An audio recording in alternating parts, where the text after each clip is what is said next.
Police వ్యవస్థపై MLA కొత్త ప్రభాకర్ రెడ్డి సంచలన ఆరోపణలు చేశారు. పోలీసులు ఎక్సైజ్ అధికారులకు బెల్ట్ షాప్ల నుండి మామూళ్లు అందుతున్నాయని చెప్పారు. పోలీసులు విచ్చలవిడిగా లంచాలు తీసుకుంటున్నారన్నారు.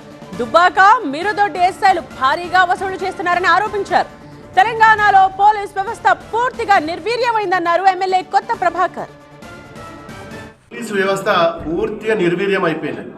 మరి మొన్నటికి మొన్న ఒక దుబ్బాకల ఎస్ఐ మీద కంప్లైంట్, మరి భయంకరంగా లంచాలు తీసుకుంటుండని, మరి ఆ లంచాలు తీసుకొని నినాక మొన్న మరి మిడిదొడ్డిలో ఒక ఎస్ఐ సస్పెండ్ అని చెప్పి నేను టీవీ 9లో నేనే స్వయంగా చూసిన.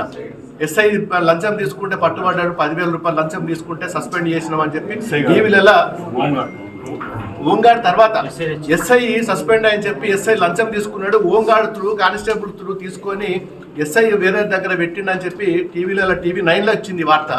ఇక్కడికి వచ్చిన తర్వాత చూస్తే హోంగార్డ్ సస్పెండ్ అయ్యిండు. హోంగార్డ్ ఎక్కడన్నా 10,000 రూపాయలు లంచం తీసుకుంటాడా? ఎస్ఐ డబ్బులు తీసుకొని లంచాలు తీసుకొని కింది హోంగార్డ్ల మీదనో కానిస్టేబుల్స్ మీదనో నూకడం నిజంగా బాధాకరం. మన దుబ్బాకలో కూడా అదే జరిగింది, మరి మిడిదొడ్లు అదే జరిగింది.